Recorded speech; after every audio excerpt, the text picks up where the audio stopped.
crazy, baby girl. Like I watched Married with Children. In my mind, I still see it like, hey, there's nothing wrong with it. Like it's caught up with the times. I mean, just like the footage and the picture of it. It's the best taco. I think you said you had a fish taco, shrimp taco. I forgot you had like 3 tacos. Yeah, I had 3 little tacos. It was two.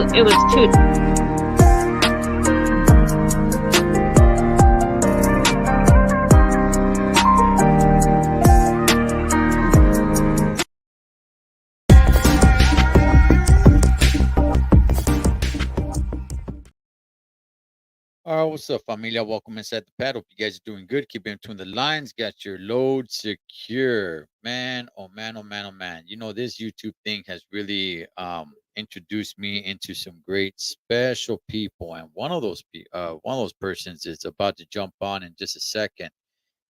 Um, I was watching a daily devotional, relevant Bible talk, which I do almost every day because Pastor David Rocha, a good friend of mine, drops it almost every day. Almost every day. Just got to stab Pastor David just a little bit because it's almost every day, Pastor, but it's not quite every day. No, they're very, very busy people. So I'm not going to harass them too much. But on there, his lovely wife, Sharon, jumps on and shares a little bit about herself as well. And something very powerful came up, which is what she's going to come on and share with us. So, everybody, por favor, give it up for the lovely Sister Sharon. Hey guys, how are you? It's good to see you. Good to see you, sister. How you doing? I'm good. I've been really good, really busy actually. You know what? You guys are just always busy. I always tell you guys, it's like you guys run house of rest, but nobody's resting. You guys aren't resting. So it's like, okay, all right, when are we gonna get some rest? So no, it's always great to talk to you, Sharon. And I believe, oh, did you see yourself there in the intro? Amen. You know, I think that time of rest will come when we get to the kingdom of heaven. Amen. That time will come. So right Yeah, now, I've heard, we have a lot of work to do for the Lord. yeah, yeah. And I've heard people say that, man, I'll rest when I get up there, you know. So Sharon, you know, sister, you have quite the incredible story. And it just like somebody just threw a wrench in your story. When I was listening to the daily devotional, the relevant Bible talk, when you guys were on the road and you shared it, and I'm like, wow, I was blown away. You know, I listen to these things pretty much when they premiere, since you guys premiere them at 3 a.m. And I was like, wow, I was blown away. And I'm like, wow, I gotta talk to her. I gotta talk to them. I gotta call them, but I don't want to call at 3 o'clock in the morning. So the first time you were on here, uh, you shared your story about your father and what he had done to you. Um, could we just recap that just a little bit, just for those that probably didn't see that episode, that are not familiar with your story?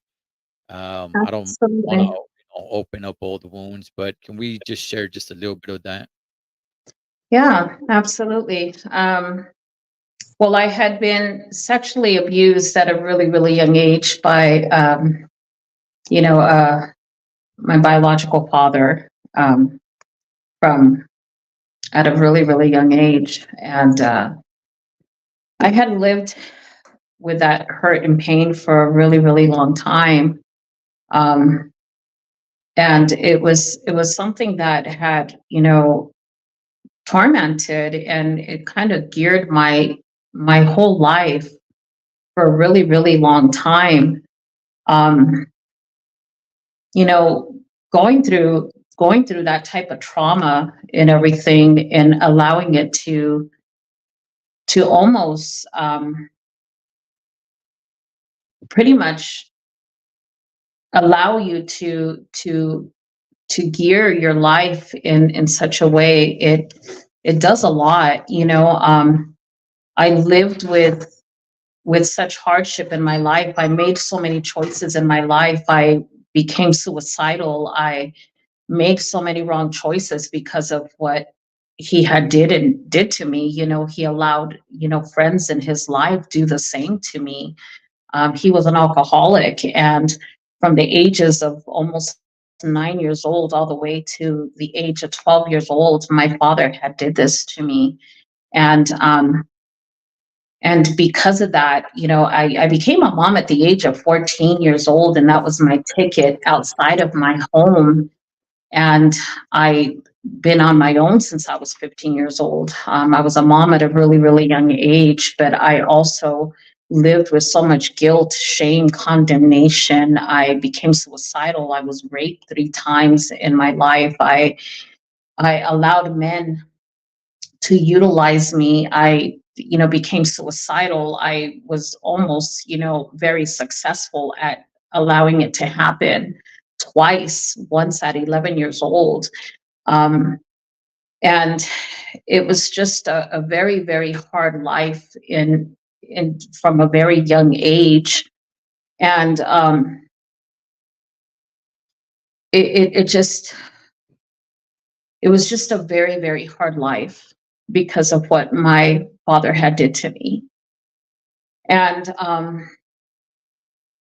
and yeah, you know, I think a lot of the times, you know, I think a lot of the times we, as you know, as being victims of sexual abuse, we don't know how to cope with these type of things, you know, and we become so victimized a lot of the times that we don't know how to overcome these things. But I found Jesus at a really, really young age, and if it wasn't for finding Jesus, I don't think that I would be the person that I am today, you know, and I'm so thankful. And it just led me down a path of it just led me down a path of destruction. But it was more of an emotional, a very emotional, broken young woman. But I'm so thankful. I really, really, truly am thankful for my spiritual life, and I'm really thankful for the woman that I am today because of God and because of my spiritual walk. But it came with a lot of brokenness. It really, really did. But it does fast forward to what you said, you know, because there is something tremendous that just did happen recently. And Right. I know that I've been on your show maybe twice already, that we have spoken because of the so many consequences and so many situations and circumstances that people go through when you are a victim of sexual abuse, the things that take place throughout life when you become a victim of sexual abuse, so much that a person goes through in life when you become a victim of abuse, and in all of that, especially when it becomes somebody so close to you. Mhm. And man, let me tell you, um, I don't know if you want me to continue talking. Definitely. But let me just go ahead and throw this in Yeah. there. For those that don't know, in the year of 2022, I did a whole year where every month I would talk about child molestation, because so many of us have gone through it, and the scars that it leaves in Yes. somebody is tremendous. It makes your life go in a different direction. And I don't even think people even know that that's why they chose, or that's why they're making certain decisions, until they come to realize it, until they come to face that demon and say, like, okay, yeah, that did happen to me. And then you start realizing, like, wow, you know what? From there, that scar just kind of made me make certain decisions in my life that had me end up in this position, whatever that position is. You got to go back and clear that stuff up. And I always use the analogy of something like if somebody goes and they're keying your car, right? You got Mm-hmm. somebody every night they're going and they're keying your car. It's like, hey, who's scratching up my car, right? And then finally they catch the person that keyed your car. It's like, okay, hey, you don't have to worry anymore. We got the guy. He's no longer gonna key your car. It's like, okay, but my car's still scratched up. It needs repair. I get it. It's not gonna get scratched anymore by that person, but it needs to be repaired. You just can't leave the car like that. It's got all these dark scars on the car, all these, and that's just kind of what happens with a person.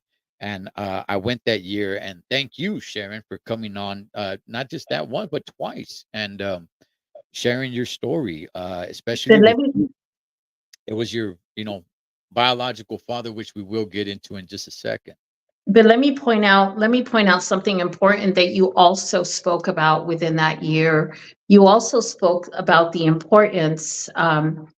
You spoke about the importance of what it was for the other family members too. And I remember that we spoke um, about the like my mother. Remember we talked about that too. And I remember that a lot of the times we don't think about the other parent as well. We don't think about the people that it affects, the surrounding people that it affects as well, the other family members that it affects. And that was one thing that a lot of the times other people don't talk about the family that it affects, the breaking that it breaks the rest of the family members apart as well. And it has such a big effect on that too. And when I talk about what I'm going to talk about today, it's it's gonna show a big effect that it has as well. And I realize it made me realize something so big. And you know, I see and I realize now the a huge effect Mhm. that it had on my mom. I really Okay. did. Okay. And I get it. I get so much. You Okay. know, So Eh, let's let's get into it, Sharon. Let's get into it. So for those who don't know, um, your mother found out that your biological father was sexually molesting you. She runs in, she grabs you, and she became like your hero. And that was very powerful.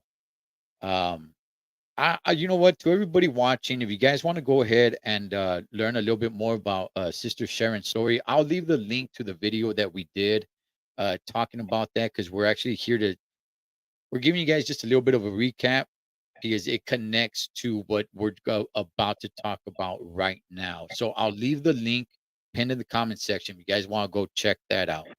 But it's time for us to move forward and yes. let's talk about Sharon. This is very recent, to the best of my understanding.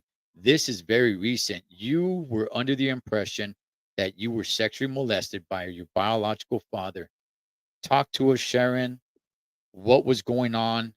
You said God was talking to you. You had a feeling, and this is Yes. very recent. Talk to us, sister. So, my husband was starting, he was starting a Bible college a few months ago. I'm going to say about 4 months ago.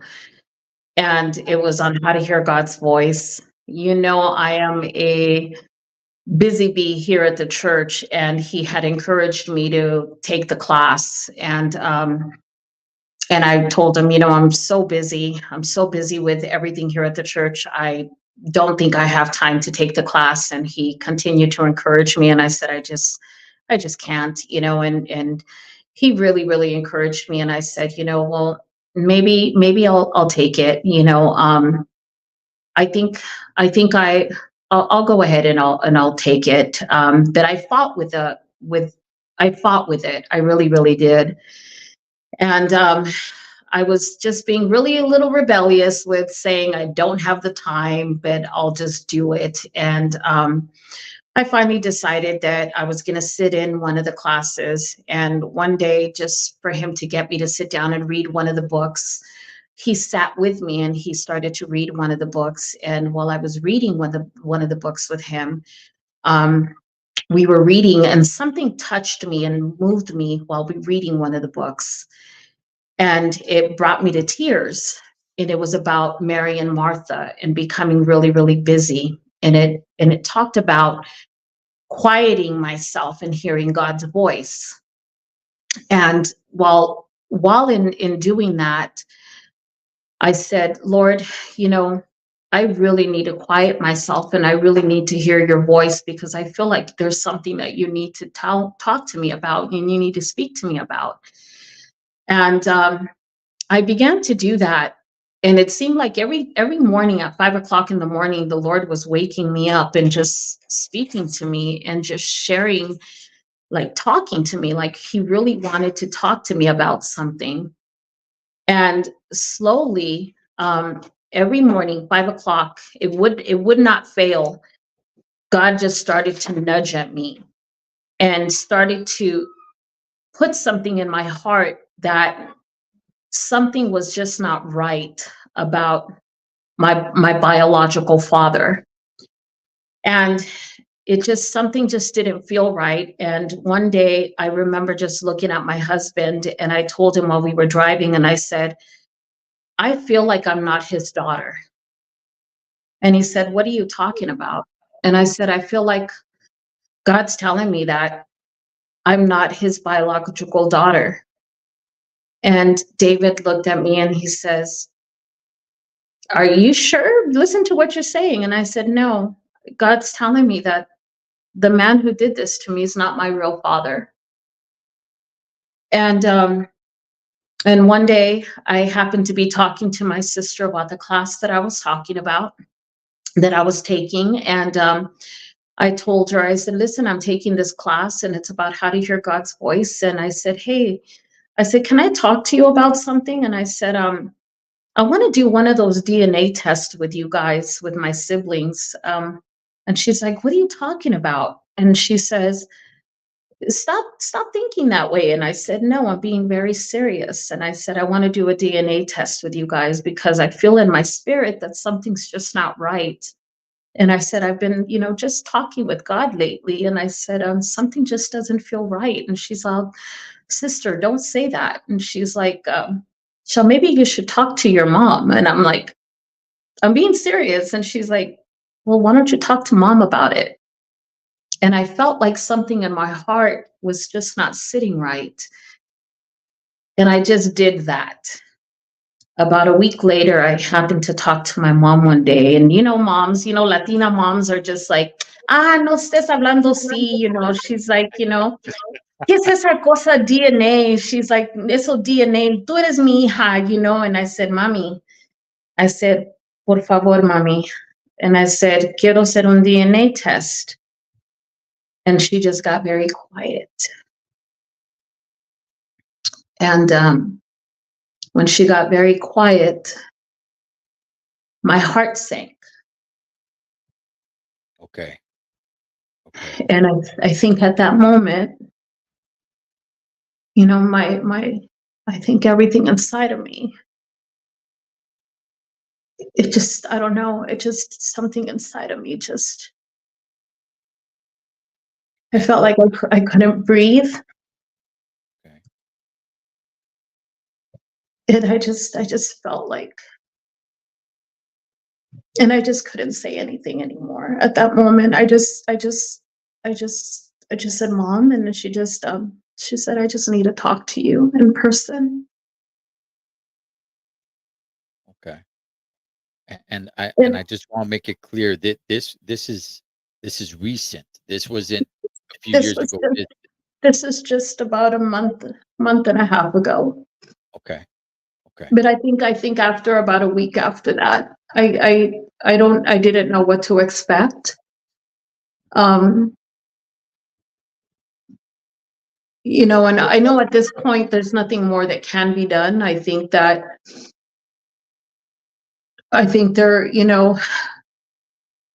and I know she can't be mad at my grandma and or anybody at this point anymore, but I remember my grandma's a woman of God.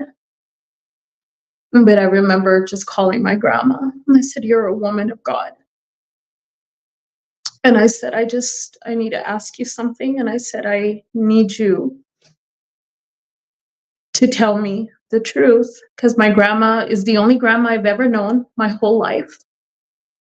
I haven't known anybody else. That my grandma was the one who the one that I thought was my biological father's mom." I said, "Am I your son's daughter?"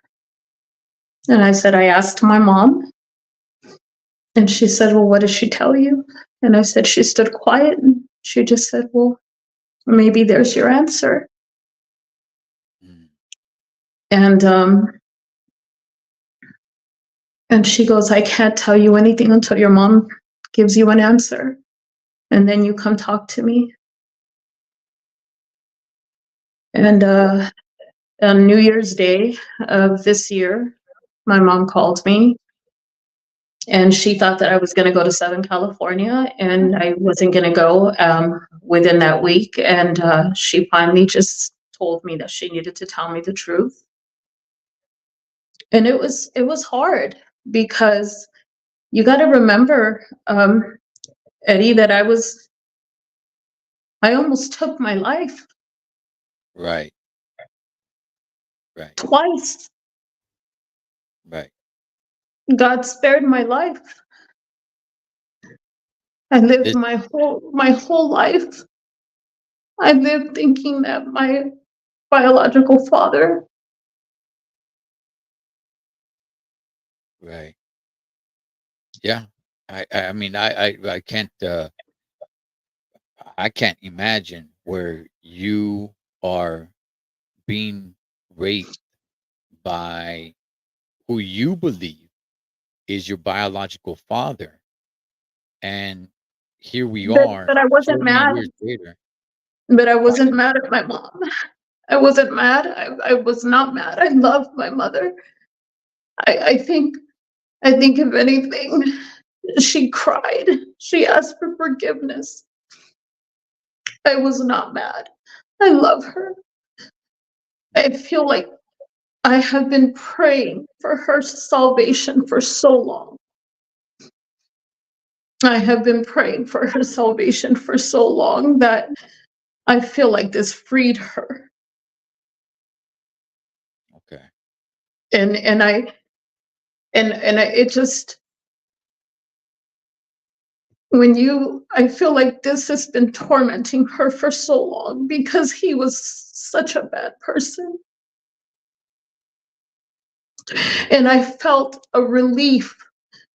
It's a bittersweet moment because it was a relief for me to finally realize that the man who did this to me was not my father. I have a real father out there who's still alive. And maybe I may not get to meet him. I may not get to meet him, and that's okay. I have siblings out there. I have two siblings, and I may not get to meet him, and that's quite all right, but at least I know that my biological father did not do this to me. Right. So just for everybody watching, just to make it clear, Sharon just found out that who she believed was her biological father that sexually molested her as a little girl, she just found out that that was not her real father. And he's no longer with us, correct? He passed away. No, he passed away. Right, right. So okay. Um, And Sharon, I got to sit with my mom actually just 2 weeks ago. I got to hold her. And it's crazy because she had in her will this little envelope, And she had it already ready. And on there it said, "Sorry, mija, te quité tu tiempo." I took away your time. I took away your time. And she put on there to Sharon, "I'm sorry, mija." And it has my little documents in there and a picture of my real father in there. So, Sharon, speaking with your mother, was she ever planning to tell you this while she was alive, or was she just planning for her to pass away and then you finding that document? Um, I don't think she was, but I know that also recently I found out that one of I thought she was her best friend, but one of her best friends was on the deathbed too. This is how she knows that it was God, because God was confirming it to her too. One of her best friends was on her deathbed, literally at the same time that I was finding all this out. And she went to go see her. And her best friend had told her, "You need to tell Sharon the truth." We'll come to find out that that person ended up was one of my family members. Um, and I didn't even know it. And it was confirmation to her, because my mom was trying to figure out, while I was questioning my mom, this person was telling her on her deathbed, "Please tell her the truth." And my mom was like, it was confirmation to her almost, because while this was all happening, she was telling her this. And my mom was like, "Oh my God, how is," and my mom knew, because my mom came to me after, when all of this was being told to her. My mom was like, "I know God was telling you, because while she was telling me, God was talking to you." And I believe God was really, making himself real to her. He really was, because there was no way for me to have found out except through the Lord. The Lord was speaking to me. And yet here on another side of who knows where, here the Lord is confirming to her through somebody on their deathbed. God Okay. is real, and God was making himself real to her. Okay. You know, it's like, how many other ways was God to reveal himself to her? Mm, That's only the Lord. And I told her, "Mom, do you see how God is trying to make himself real to you?" I just, and I think she was more concerned about me being upset at her, or me not love her.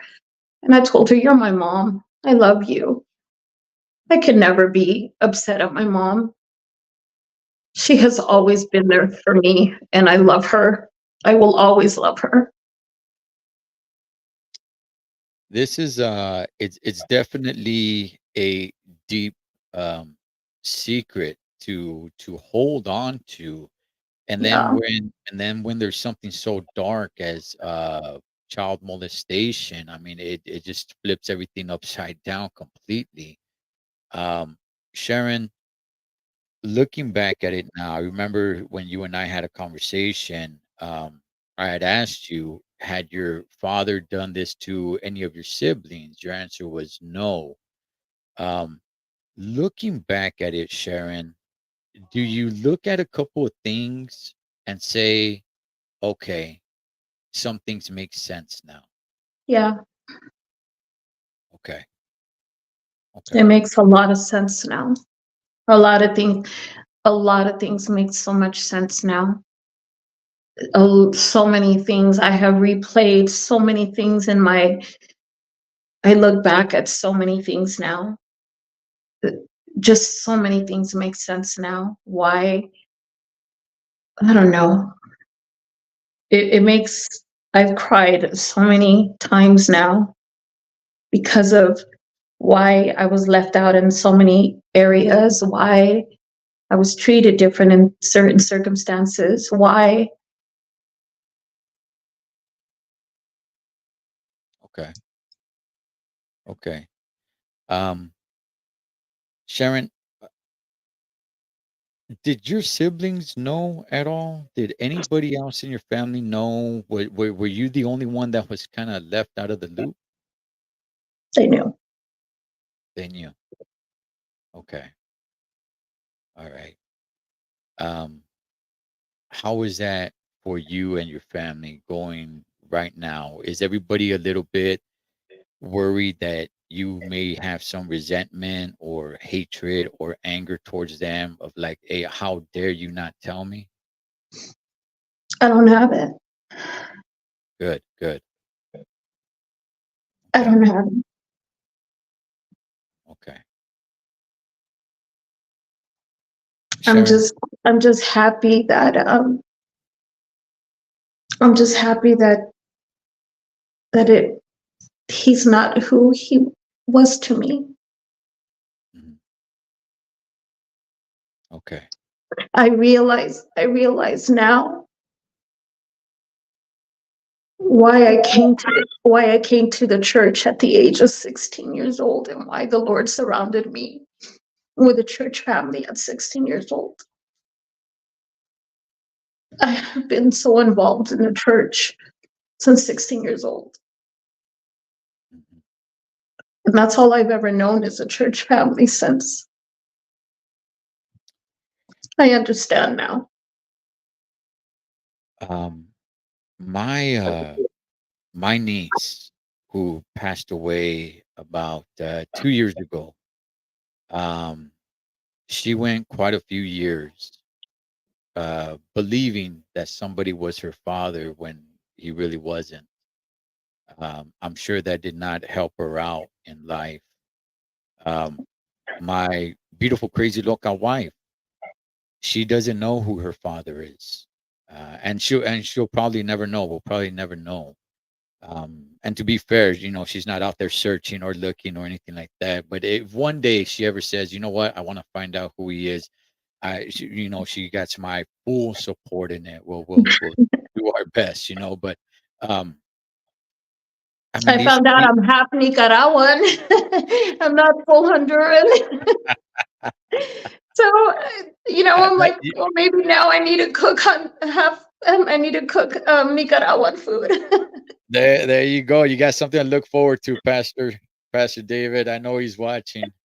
Um, no, Sharon, y- and this is a little tough, but you're the youngest, are you not? Are I'm you? second youngest. Okay, okay. I mean, what do you know? What happened? Did mom did she step out? Was there a break in the relationship? How Yeah, did I found out because my mom came from Honduras with my two oldest by herself here because my dad ended up having an affair with somebody in Honduras. So my mom left. okay. She came over here for a better life with my two oldest. Mm, And then she came here by herself with my older siblings and she started working over here and then she met somebody. And then my dad tried to come back into the picture over here, but it didn't work out with my dad. So my when my older siblings dad tried to come back into the picture, my grandma really loved my mom. So she told her just give her, my older siblings, dad's last name so that way she won't be any different than the other ones. mm, mm. Just go ahead and, let her be raised with the rest of the siblings. And that's what Okay, happened. okay. All right. So he knew that you were not his real daughter.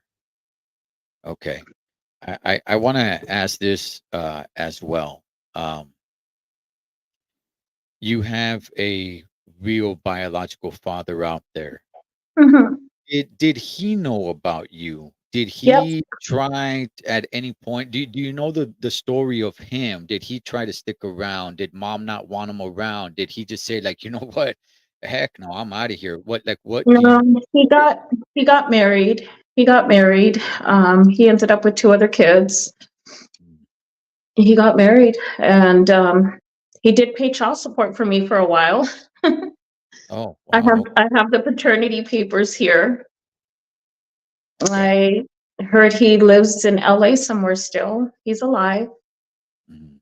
I have two other siblings. I don't think I'm going to look for him.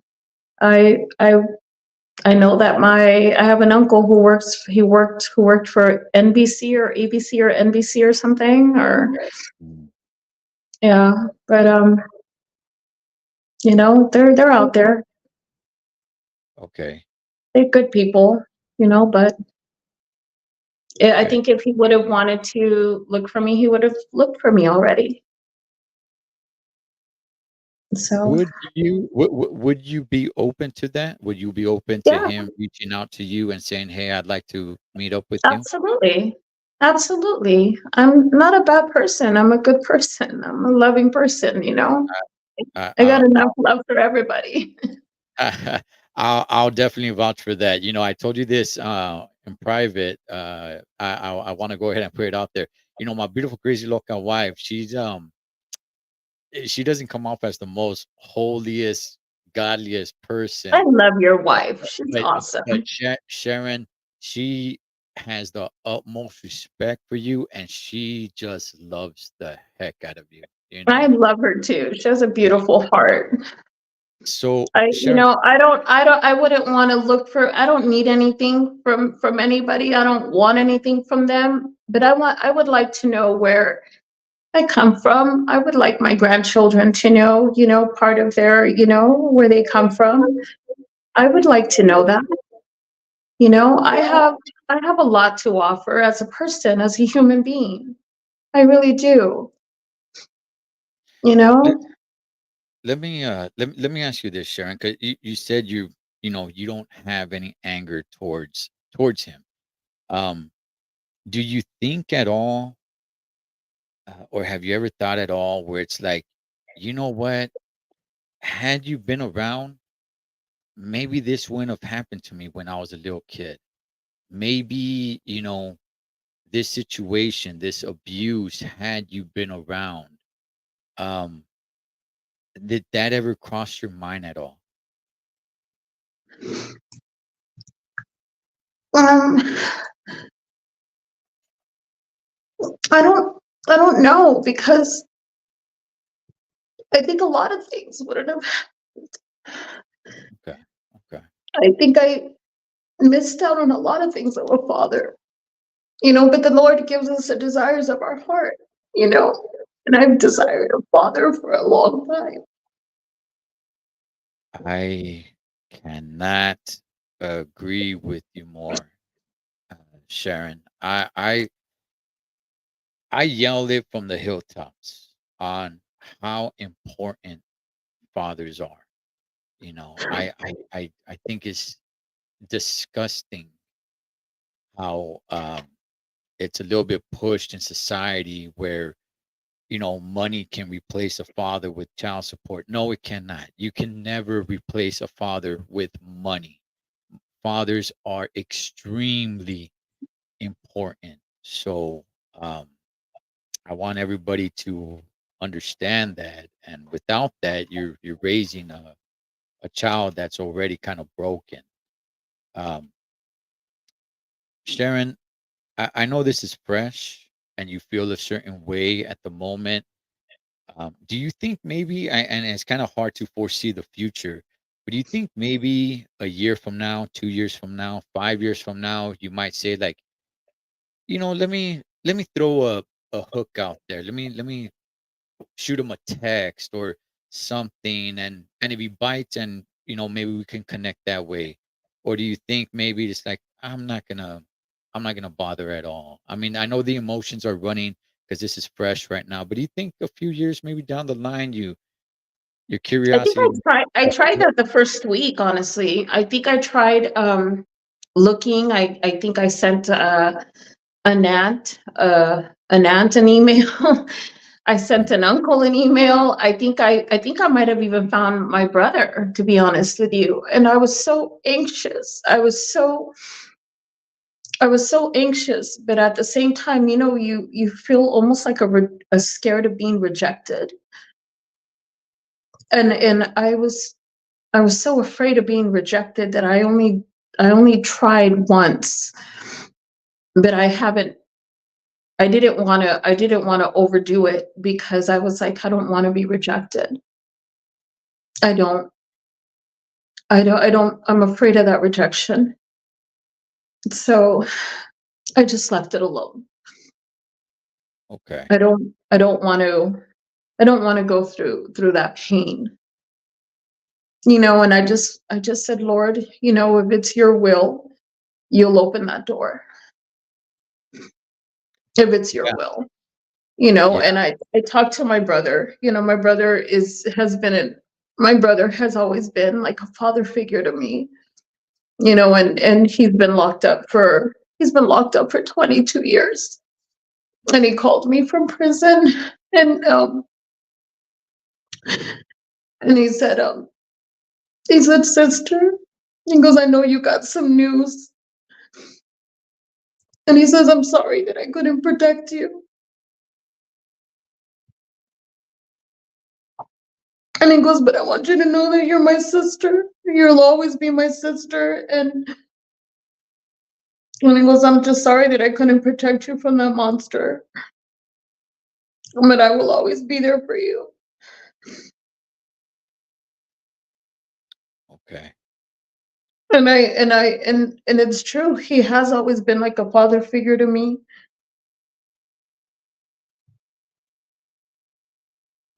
And it felt good to know that he's always there for me and he will always be there for me. He's gonna be home really soon. Mhm.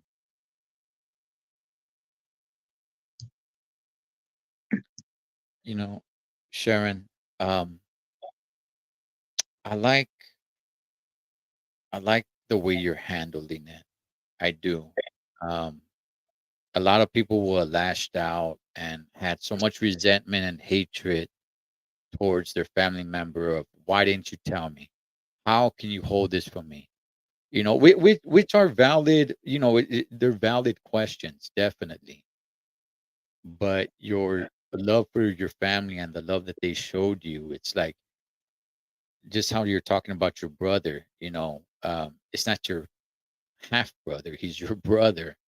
Um, and it just seems like he They're my loves you so family. much. Yeah, it's not like, wow, she's kind of the half sister. It's like, no, she's my sister. And I'm glad you're in a position where you have so much support. Um, a good man in your life, Pastor David Rocha, and so much, right? I have Um, to be an example to them, brother. I have to be an example of Christ to them. I have to be. Because if I can't be an example to them, then how can I show them Christ in me? How can they get saved? How can they follow Christ if I can't show them Christ in me? right, Then right. I wouldn't be a good example. Wow. No, that's powerful and that's very strong, Sharon. That's very strong, sister. You already know I got the utmost respect for you. That's very, very strong. A lot of people would have, pulled their hair out and went crazy. And I know you're going through a rough time, and I really thank you for coming on and sharing. And there's so many people out there that go through things similar. There's so many people that find out later on in life where it's like, wait, that's not my real mom. That's not my real dad. That's not my real, my siblings are really just half siblings or step siblings. Or, in your case, it was a little different because you were molested by the man that you thought was your actual biological father. Yet he didn't do that to your siblings. Here we are so many years later, and you find out that he's actually not your father, and that your father is alive somewhere out there. And My daughter, my daughter, my daughter was upset. My daughter was really, really upset because she goes, what really makes me mad, Mom? She goes, it makes me mad that you not being his daughter, you took care of him. You took care of him in his deathbed. Not even his own kids took care of him in his deathbed when he was dying after what he did to you. And she said, and you weren't even his daughter. And I said, that's okay. That's okay because I forgave him. I forgave him on his deathbed for what he did to me. He told me on his deathbed, do you forgive me? And I said, I do, Dad. I forgave you for what you did to me, but you need to forgive yourself. I needed him to forgive himself for what he did to me. And I told him that on his deathbed, right before he died. I took care of him. I literally took care of him on his deathbed. I took care of all of his financial stuff. I was taking care of him. I took care of him. I stood by his side on his deathbed. Nobody else was there, but I was there. I took care of him. And that hurt my daughter. She's like, you weren't even his daughter that whole time. And that's okay. But as long as he knew that I was there and he knew that I wasn't his daughter. mm, Sharon, I'm as someone who has so much to say, I'm at lost at words, sister. You are just you're very strong. That's the only thing I can really think of saying. You're very strong.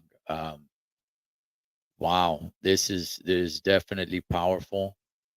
Um, I thank you so much, sister, for coming on here Oh, and thank sharing you. this. This is very, very powerful because we don't know who can be watching or who watches this in the archives, right? There's people that go through abuse. There's people that find out that their parents are not their parents. There's people that, there's babies that were kidnapped and they're raised by two others and they find out years later that's like, you were actually kidnapped. And, there's so much that goes on that nobody really talks about unless they're watching a show, in a day and age where uh, we're busy so much talking about so many other problems in society. We don't really spend too much time on the abuse of kids and child molestation and trafficking and kidnapping and all that stuff. And But wow. that peace and everything is for us to be able to heal, is for us to be able that's to it's to have that peace within ourselves, is so that we can have our salvation, so that we can be able to have that forgiveness for ourselves. We can't have any of that if we can't forgive. Mm, We have to be able to forgive. We have to be able, I know that it's a lot of the times people say that, yes, we can forgive. We may not be able to forget things, but we can forgive and move forward in life. There's a healing to it, and we have to be able to forgive, and for the sake of ourselves, so that we can be able to move forward in life. And yeah. that's important. Yeah, yeah, definitely. For quite a few years, I didn't even really know. I've told people this before. I didn't know I was upset. I didn't know I was angry. I had no idea. It's like, anger. I've said it plenty of times. It fogs the brain and blurs the vision. I didn't It know I really was. does. Yeah, I didn't know I was angry, but I I was angry, and some of that anger was to my dad, and I didn't know that. I didn't know I was angry at him. I was just like, you know what? The heck with that dude, man. But I didn't know I was angry at him, right? Because my dad left, I don't know, when I was 7, 8 years old, and that was it. No phone calls, no anything whatsoever to know that he's still alive or anything. Um, and then later on, he pops up, and I'm already, grown, and I'm kind of thinking like, you know, I needed you, Holmes. There was a time that I really needed that male guidance. Not some dudes from the streets, man, that were guiding me in the wrong direction. I needed you, and I didn't know I was angry. And thank God I found that peace. But Sharon, good gosh, thank you so much, Sharon. Well, Thank thank you so you. Thank much. you. I highly appreciate you coming on and being transparent and sharing your story. And you you're you're a tough woman. You're you're very strong, Sharon. You're very We strong. gotta be. We gotta be in today's world, man. We have to be. Amen. Amen. Well, Things Sharon, things are tough out there. Thank you. Thank you well, for letting me just share. I want to go ahead and give you the last words, the platform. Anything out there, Sharon, like we said earlier, we don't know who could be watching, who watches this later, who watches this a year, 2 years from now. Anything that you want Amen. to say, any message, anything to anybody who's going through the same thing, or you don't know. It could be a mother who's hiding a secret from their child, telling them somebody's their parent that really isn't. Any messages out there, Sharon? The floor is yours, sister. Well, I'm just gonna pray that if there's anybody out there to seek the Lord, to seek God, because God is real, and He speaks. He speaks to you, and a lot of the times, we get too busy to hear His voice, and just quiet yourself and listen to Him, because He speaks to you in that still small voice. Because man, I was too quick and ready to, I've been serving God for a long, long time, and sometimes we become those Marthas and we get too busy sometimes, and that's what I was doing. I was becoming a little too busy in ministry, too busy in things, and too busy with so much stuff going on. And if I would have become too busy, I would have not have heard his voice, guys, you know? And because I was able to quiet myself, I allowed myself to listen to his voice, and for him to be able to speak to me and show me what he needed to show me. Can you imagine if I had become too busy to hear what he needed to speak to me about? This was this changed my life. It freed me. Not only did it free me, but I really truly believe that he was calling my mom to free my mom. It's like she needed to be freed of this. She needed this truth to finally come out so that she can be a free woman, because I feel that she has been in this cage. She's been this was something that was tormenting her for so long. I didn't want my mom to die without this coming out. And I really, really believe that God sometimes wants to speak to us, and sometimes we become too busy to just hear what it is that he's trying to tell us. So guys, seek him, like listen to him. He's calling out for you, and just give him a chance, just give him a chance to just hear what it is that he's trying to talk to you. He's calling out for you. So just give him a chance. Amen. That's all I want to tell you. Just give the Lord a chance. That's it. That's it. God bless you, Sharon. All right. Take care. Thank you. As always, familia, live your life like you're on the road. Be aware of surroundings and always keep a safe distance. Blood makes you related, but loyalty makes you family. Till next time, this is Ed the Troll Trucker for one. My sister Sharon, over and out. Bye, guys.